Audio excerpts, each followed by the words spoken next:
1985년 8월 2일 델타항공 191편이 난기로 때문에 추락하고 말았습니다. 그래서 137명이 희생이 되었습니다. 그래서 이런 말이 있습니다. 항공산업은 피로 만들어졌다. 다시 말해서 항공기가 현재 안전한 교통수단으로 자리 잡기까지 숱한 항공사고와 많은 이들의 희생이 뒤따랐다라는 의미인 것이죠. 델타항공 191편은 로키드 마틴에서 생산한 비행기로 비행한 지 6년밖에 안 된 새내기 항공기에 속했다는 것이죠. 조종실에 탑승했던 승무원들은 모두 베테랑이었고 특히 기장 에드워드 마이클은 한국 전쟁에도 참전한 베테랑이었습니다. 이 비행기는 플로리다에서 텍사스 댈러스 공항을 거쳐 최종 LA로 향하고 있었다는 것이죠. 플로리다에서 텍사스 댈러스 공항을 거쳐 LA로 가던 중에 중간 기착지인 댈러스 포트워스 국제공항에 오후 6시 조금 넘어 도착할 예정이었습니다. 그런데 당시 댈러스 공항은 비가 내리기 시작했고 주변에 폭풍과 불어왔지만 착륙에는 큰 문제가 없어 보였습니다. 조종사들이 기상이 악화되고 있는 것을 확인하고 원래 항로보다 약간 북쪽으로 접근했습니다. 이때까지만 해도 비행은 순조로웠다는 것이죠. 점점 착륙을 준비하는 가운데 고도를 낮추고 있었습니다. 폭풍 속 공기가 졌지만 착륙이 얼마 남지 않은 상황이어서 괜찮을 것이라고 판단했습니다. 근데 갑자기 난기류에 휘말리게 되었습니다. 이 난기류는 지상에서 가까운 위치에서 발생한 강력한 것이었습니다. 기체가 급감하기 시작했고 조종사들이 노력을 했지만 지상에서 불과 150m를 앞둔 상황이라 기체는 경고음을 울리기 시작했고 정상적인 착륙 고도를 벗어났습니다. 결국 기장은 다시 상승해서 착륙을 시도할 것을 선언했지만 난기류에 말린 항공기는 상승하지 못했고 빠른 속도로 하강을 시작 고속도로에 경착륙하게 되었습니다. 하지만 경착륙한 과정에서 승용차 한 대가 엔진하고 부딪혀서 엔진이 망가졌습니다. 다시 상승하려고 시도했지만 앞에 물고기가 있었습니다. 거기에 부딪힘으로 말미암아 폭발하고 말았다는 것이죠. 이때 기적적으로 생존한 사람은 27명이었습니다. 이때까지만 해도 난기류에 대해 항공사들은 무지했고 관심하지 않았다는 것이죠. 하지만 이때 이후로 난기류 감지 장치 설치를 권고했습니다. 그리고 공항에서 저층 난기류 경보 시스템 설치를 권고해 지금은 난기류에 원활한 대응을 하고 있다는 것이죠. 몇 개월 전에 난기류 때문에 한 명이 사망했고 부상을 당한 사람들이 발생한 적이 있었습니다. 난기류를 조사한 결과 한반도 항공도 난기류에 자유롭지 못하다는 결론을 내리고 있다는 것이죠. 중요한 것은 난기류와 같은 인생에 갑작스러운 혼란이 닥칠 때가 있다는 것입니다.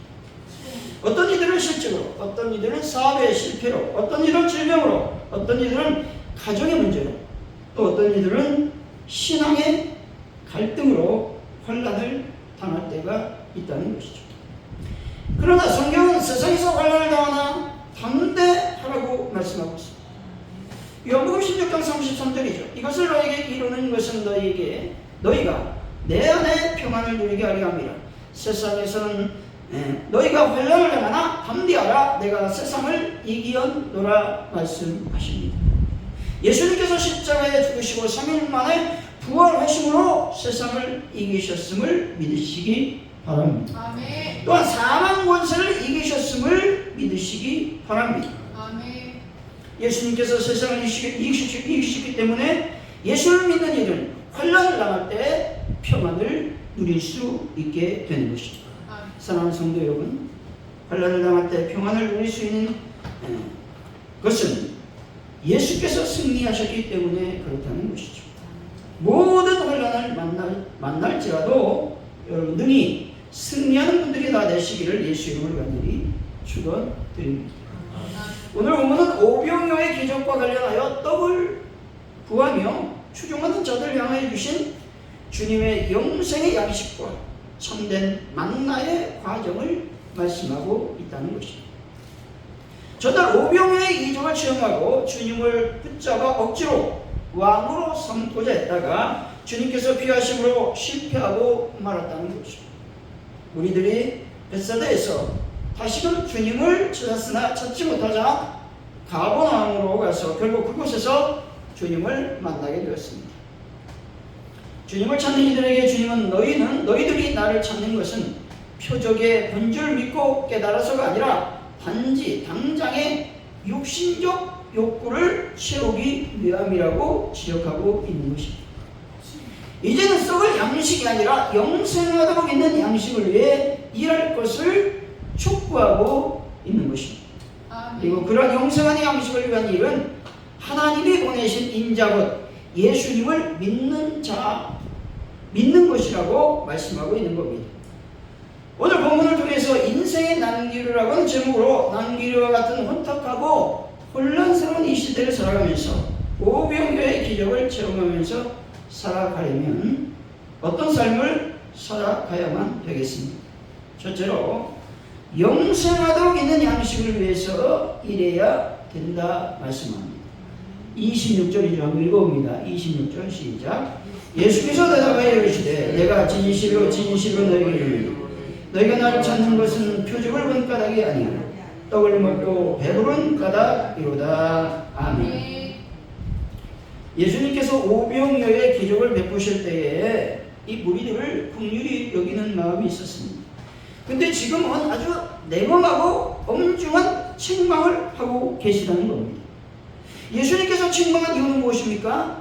무리들이 광야로 예수님을 찾아올 때 떡에 대한 기대는 하고 있지 않았습니다. 오히려 예수님의 말씀만을 기대하며 나왔다는 것입니다. 마가복음 6장 34절이죠. 예수께서 나오사 큰 무리를 보시고 그 목자 없는 양 같음으로 인하여 불쌍히 여기사 이에 여러 가지로 가르치시더라. 아멘. 아멘. 예수님께서 무리들을 목자 없는 양 같다고 말씀하시죠. 이 말은 무슨 말이냐면 이 당시 율법학자, 바리새인, 서기관 등의 종교 지도자들이 있었음에도 무리들이 예수님을 열정적으로 따르게 됩니다. 왜 이렇게 따르느냐? 이것은 예수님의 가르침과 기적 행위가 하나님 안에서 온전했다라고 하는 것들을 대변해 주고 있다라고 하는 것입니다. 그런데 종교 지도자들은 무리들에게 하나님의 말씀의 진리를 공급하지 않았습니다. 때문에 이들은 무엇에 여러분 열정적으로 목마름이 있었습니까? 하나님의 진리에 대한 목마름이 있었다는 것이죠. 무리들은 진리에 대한 사모함으로 목자를 찾아 예수님께 나왔다라는 겁니다. 근데 이들의 시각이 달라졌어요. 문제는 오병이어의 기적을 체험한 후에 무리들의 시각이 달라졌다는 것입니다. 그래서 마치 예수님은 기적을 일으켜 떡을 얼마든지 만들어 주실 수 있는 분을 여겼고 그렇게 자신들에게 해줘야 하는 분으로 여기게 되었다는 것입니다. 누가 변했습니까? 예수님이 변했습니까? 아니면 무리들이 변한 것입니까? 변한 것들은 무리들의 생각이었다는 것이죠. 그들 처음 예수님 앞에 나올 때 순수한 마음이 있었습니다만 떡을 먹고 난 후에 그 순수한 마음을 잃어버렸다는 것이죠. 예수님께서 기적을 베푼 이유는 과연 무엇입니까? 목자 없는 양 같은 무리들이 불쌍했기 때문에 그렇습니다. 그래서 그들을 위로해주고 또한 생명을 주고 예수님에 대한, 즉 당신에 대한 믿음을 갖게 하기 위한 어떤 일이었다는 것입니다. 그런데 하나님의 뜻을 그들은 곡해해서 잘못 받아 드리게 되었다는 것이죠. 여기서 우리의 영혼과 마음과 인격이 얼마나 심각하게 부패해 있고 병들어 있는가를 발견하게 되는 것입니다. 27절 좀 읽어봅니다. 시작. 썩을 양식을 위하여 일하지 말고 영생하도록 있는 양식을 위하여 하라. 이 양식은 인자가 너에게 주리니 인자는 아버지 하나님께서 인치신 자니라. 아멘. 영생하도록 있는 양식을 위하여 일해야 오병이의 기적을 경험할 수 있는 것입니다. 여기서 영생하도록 있는 양식은 예수님을 가리키고 있다라는 것입니다. 다시 말해서 이 말은 우리도 땅에 썩어질 양식을 위해 살지 말고 영원한 양식이 되시는 예수님을 위해서 살아라 라고 하는 말씀인 것입니다. 예수님을 위한 삶이란 진정한 삶과 일의 목적을 어디에 두어야 한다라는 말입니까? 오직 예수님을 위해서 살아야 된다라고 말씀하고 있는 것이죠. 빌립보서 1장 20절이죠. 나의 간절한 기대와 소망을 따라 아무 일에든지 부끄럽지 아니하고 지금도 전과 같이 온전히 담대하여 살든지 죽든지 내 몸에서 그리스도가 존귀하게 되게 하려 하나니 말씀합니다. 바울은 살든지 죽든지 무슨 일을 하든지 자신의 몸에서 누가 존귀하게 되게 해야 된다고 말씀합니까? 예수 그리스도가 존귀하게 되어야 된다고 말씀하고 있죠. 빌립보를 쓸 당시 바울은 어디에 있었습니까? 감옥에 갇혀 있었습니다. 감옥에서 바울이 기다리고 있는 것은 재판의 결과였습니다. 바울은 복음을 증거하는 것 때문에 감옥에 갇히게 되었는데 재판을 받아서 풀려나게 되든지 아니면 사형 선고를 받아 죽게 되든지 간에 성령의 도우심으로 말미암아 재판석상에 있는 이방인들에게 오직 예수님만을 증언함으로 예수님이 존귀하게 되기를 소망하고 있다는 것입니다. 로마서 14장 8절이죠. 우리가 살아도 주를 위하여 살고 죽어도 주를 위하여 죽나니 그러므로 사나 죽으나 우리가 주의 것이로다. 아멘. 바울이 우리의 내적인 삶의 원리에 대해 설명하고 있죠. 다시 말해서 성도의 삶의 중심은 예수님이어야 한다는 겁니다. 예수 믿는 자들은 자기 자신의 유익을 위해 살되거나 자신을 스스로 주장할 수 없어야 된다라는 것. 하나님께로부터 받은 몸을 하나님의 영광을 위하여 사용해야 된다라고 하는 말씀인 것입니다. 메르디 디바지라고 하는 이러한 기독교인 지도자가 있었습니다. 그는 고문을 받아서 약 1평방미터 크기의 독방에 감금되어 결국에는 1993년 12월에 사형 언도를 받게 되었습니다. 모슬렘에서 자라난 그가 기독교로 개종함으로써 배신자, 즉 배교자라는 낙인이 찍히고 말았던 것이죠. 배교에 대한 벌은 사형이었습니다. 그는 감옥에서 나의 구원자 되신 분을 따르는 것은 얼마나 영광스러운 일인가 라는 글을 남기기도 했습니다. 그를 염려하던 전세계 사람들의 탄원 덕분에 그는 잠시 옥에서 풀려났지만 결국 1994년 7월에 피살되었습니다. 그는 자신에게 내려진 가혹한 판결에 대해서 이렇게 말합니다. 얼마나 예수 그리스도를 따를 수 있는지를 재어보시는 하나님의 시험입니다 라고 말이죠. 예수 그리스도를 따랐기 때문에 고난을 당하는 사람들은 몸의 상처건, 감정에 입은 상처건, 자기에게 둘러싼 어떤 환경에 입은 상처건, 이 모든 것들이 영광의 상처라는 사실을 알고 위로받아야 된다라는 것입니다. 우리가 장애물을 만나면 항상 이렇게 말할 때가 있습니다. 왜 내게 이런 일이 일어납니까? 라고 말이죠. 이런 질문을 한다는 것이죠. 우리의 성경은 모든 역경을 방해물로 생각하면서 이 모든 어려움이 끝나고 소위 정상적인 그리스도인의 삶으로 돌아가기를 소망하고 있다는 것이죠. 그러나 성경에서뿐만 아니라 전 세계 그리스도인의 삶에서 발견할 수 있는 것은 정상적인 그리스도인의 삶에는 반드시 역경이 따라온다는 사실입니다. 역경과 관련이 올 때 그리스도인들은 예수님을 중심으로 살아야 된다는 것입니다. 여러분들의 삶 속에서 하나님께서 경배 받으시기를 원합니다. 여러분들의 삶 속에서 예수님께서 존귀하게 되시기를 원합니다. 사랑하는 성도 여러분, 여러분들은 자신의 것이 아닙니다.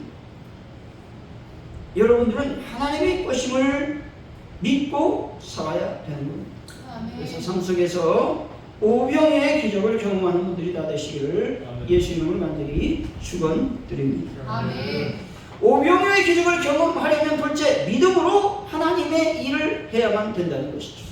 28, 29절이죠. 한번 읽어봅니다. 시작. 그들의 묻되 우리가 어떻게 하여 하나님의 일을 하오리까? 예수님께서 대답하여 이르시되 하나님께서 보내신 일을 믿는 것이 하나님의 일이니라 하시니. 아멘.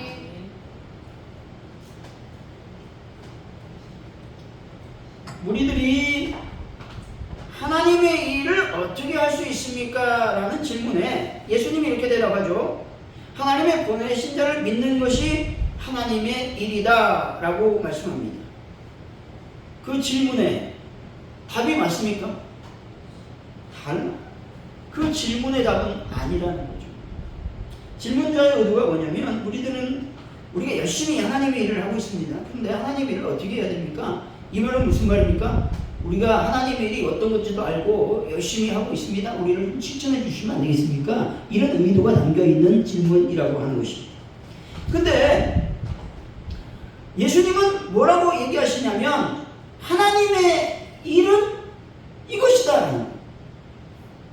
그러면 이 무리들의 질문에 예수님이 어떻게 답변해야 되냐면 어떻게 해야 됩니까? 라면 이렇게 해야 된다 이렇게 얘기해야 되죠. 하나님의 일이 무엇인지에 대해서 묻지 않았습니다. 그러나 하나님의 일이 무엇인지를 예수님은 답을 하고 있다는 것이죠. 우리들의 생각은 하나님의 일이란 자기들이 힘써 해야 할 무엇이라고 생각했다라는 것이죠. 내가 노력하고 내가 봉사하고 내가 헌신해야 된다고 생각을 했다는 것이죠. 그런데 내가 아니라 어떻게 얘기해야 됩니까? 하나님의 일을 할 때는 주님이 나를 통해서 하는 것입니다. 아멘. 이게 바로 신앙이라는 거죠. 우리가 우리들의 기쁨과 만족을 위해서 하나님의 일을 하는 일이 하나님의 일이 아니라는 거예요. 아멘. 예수님이 기뻐해야 된다는 거예요. 아멘. 그러면 하나님의 일은 예수님이 그렇게 말씀하시죠. 하나님의 일은 뭐냐? 하나님께서 보내신 메시아이신 예수 그리스도를 믿는 것이라고 말씀하고 있는 것이죠. 노력, 봉사, 헌신이 아니라 하나님의 일은 아주 명쾌하죠. 예수 믿는 거다 말하고 있는 것이죠. 아멘. 가장 중요한 일은 하나님의 일은 바로 예수님을 영접하는 것이고 믿는 것임을 예수님은 말씀하고 있는 것입니다. 다시 말해서 하나님의 일은 믿음으로 하는 것이지 나의 노력, 나의 물질, 나의 무언가로 하는 것이 아님을 말씀하고 있는 것입니다. 아멘. 하나님의 일을 할 때 나란 자아가 드러나면 안 된다라는 것이죠. 예수님을 믿는 자들은 하나님의 일을 할 때에 나 자신보다 주의 나라와 그의 의를 위해서 일해야 된다라는 겁니다. 마태복음 6장 33절이죠. 그러니 너희는 먼저 그의 나라와 그의 의를 구하라. 그리하면 이 모든 것을 너희에게 더하시리라. 아멘. 아멘. 하나님의 일을 한다고 하면서 교회에 분란을 일으키면 이 일을 하지 않는 것이 더 낫다라고 제가 늘 강조하고 있습니다. 하나님께 예배하고 하나님을 찬양한다고 하면서 교회를 시끄럽게 한다면 저는 집에서 드라마 보는 것이 낫다라고 말해드립니다. 하나님의 일을 한다고 하면서 특정한 지위, 혈통, 신분, 인간의 역량, 노력, 수고에 초점을 맞춘다면 그것은 하나님의 일이 아니라 인간적인 일이 된다라고 하는 말인 것입니다. 오직 하나님의 일은 무엇으로 해야 된다? 믿음으로 해야 된다라는 것입니다. 예수님을 믿는 믿음이 있다면 사자굴에 들어갈지라도 신앙의 절개를 굽히지 않아야 된다는 겁니다. 다니엘 얘기를 우리가 잘 알고 있지만 한 번 더 얘기합니다. 30일 동안 다리오 왕 외에 어떤 신에게나 사람에게 무엇을 구하면 사자굴에 던져놓기로 조서에 왕의 도장을 찍어 금령을 내렸습니다. 이런 상황에서 다니엘이 어떻게 했습니까? 하나님께 기도하는 것을 멈추지 않았습니다. 이 다니엘의 믿음은 죽음도 불사한 믿음이라는 것입니다. 자신의 안위를 생각하지 않고 오직 하나님만을 위한 신앙이었습니다. 믿음이 하나님의 위대한 일을 하게 만드는 것이고 하나님을 기쁘게 하는 것임을 믿으시기 바랍니다. 아멘. 사랑하는 성도 여러분, 예수님을 온전히 믿어 위대한 하나님의 일도 하시고 오병이어의 기적을 체험하는 귀한 분들이 되시기를 예수 이름으로 간절히 축원드립니다. 아멘. 오병이어의 기적을 체험하려면 셋째, 세상에 생명을 주는 일을 해야만 한다는 겁니다. 32절, 우리 33절 한번 읽어보죠. 시작. 예수께서 이르시되 내가 진실로 진실로 너희에게 이르노니 모세가 너희에게 하늘로부터 떡을 주는 것이 아니라 내 아버지께서 너희에게 하늘로부터 참떡을 주시나니 하나님의 떡은 하늘에서 내려 세상에 생명을 주는 것이니라. 아멘. 하늘로부터 떡을 주는 분은 모세가 아니라 하나님이심을 말씀하고 있죠. 우리들은 가시적인 것에 관심하고 빠져들기 때문에 우리뿐만 아니라 우리들도 그랬을 것입니다. 모세가 베풀어 준 이적, 즉 만나를 보면서 그들은 생각했다는 겁니다. 아, 이것은 하나님이 주신 것이 아니라 모세가 줬구나 라고 착각하면서 하나님의 일을 오해했을 수 있다는 겁니다. 그래서 이런 잘못된 생각을 예수님이 바로 잡아 주고 있다라는 겁니다. 결국 하늘에서 내린 떡의 기능은 세상에 생명을 주는 것입니다. 40년 동안 먹었던 만나는 육신의 생명을 주었지만 예수님은 세상에 생명을 주시는 분이라고 말씀하고 있는 겁니다. 예수님을 믿는 영적인 사람들은 육신의 떡으로 사는 것이 아닙니다. 성경은 오직 하나님의 입으로 나오는 말씀으로 사는 것임을 말씀하고 있는 겁니다. 이것을 여러분들이 믿으시기를 바랍니다. 아멘. 믿는 자에게 나타나는 모든 능력, 모든 사랑, 모든 공급의 원천은 하나님이십니다. 우리의 도움이 어디서 오겠습니까? 시편 121편 1, 2절입니다. 나의 도움이 어디서 올까? 나의 도움이 천지를 지으신 여호와에게서로다. 아멘. 믿는 자의 도움은 오직 하나님에게서 오는 것임을 믿으시기 바랍니다. 믿는 이들의 가장 큰 사명은 세상에 생명을 주는 것입니다. 세상에 생명을 주려면 어떤 삶을 살아야 되겠습니까? 하나님의 복음을 증거하는 삶을 살아야 되는 것입니다. 예수님께서 십자가에 돌아가셨습니다. 3일 만에 부활하셨습니다. 우리가 죄를 시인하고 예수님을 영접하면 천국에 갈 수 있습니다. 아멘. 라고 선포하는 겁니다. 우리는 끊임없이 세상을 향해 이 생명의 말씀을 선포해야만 되는 것입니다. 생명의 떡이신 예수님을 세상을 향해 증거하시기 바랍니다. 아멘. 마가복음 16장 15절 또 이르시되 너희는 원천에 다니며 만민에게 복음을 전파하라 말씀합니다. 예수님은 좀 더 적극적으로 복음을 전파할 것을 명령하셨습니다. 온천에 다니면서 복음을 증거하라는 것이죠. 전도하기 위해 움직이라고 말씀합니다. 길거리로 나가라는 겁니다. 지하철역으로 나가라는 겁니다. 가게들을 찾아 복음을 증거하라고 말씀하고 있습니다. 여러분 적극적으로 세상에 생명을 선포하는 분들이 되시기 바랍니다. 아멘. 결론적으로 오병이어의 기적을 체험하려면 첫째로 영생하도록 있는 양식을 위해 일해야 됩니다. 둘째, 믿음으로 하나님의 일을 해야 되는 것이죠. 첫째, 세상에 생명을 주는 복음을 증거해야만 되는 것입니다. 사랑하는 성도 여러분, 세상 속에서 살아가면서 인생의 난리를 만났을 믿음으로 예수님을 위해서 살고 전도함으로써 오병이어의 기적을 경험하는 분들이 다 되시기를 예수 이름으로 간절히 축원드립니다. 아멘. 기도합니다. 하나님 아버지, 인생의 난기를 만날 때에 하나님 우리가 지혜롭게 생활하길 원합니다. 이때에도 우리가 오병이어의 기적을 경험하길 원합니다. 그러려면 이제 영생하도록 있는 양식을 일해야 됩니다. 믿음으로 하나님의 일을 해야 됩니다. 또 세상에 생명을 주는 복음을 증거해야만 되는 것이죠. 날마다 주님의 복음을 증거하여 세상에 생명을 주는 복된 자들이 다 되게 하여 주옵소서. 아멘. 감사합니다. 예수님의 이름으로 기도하옵나이다. 아멘.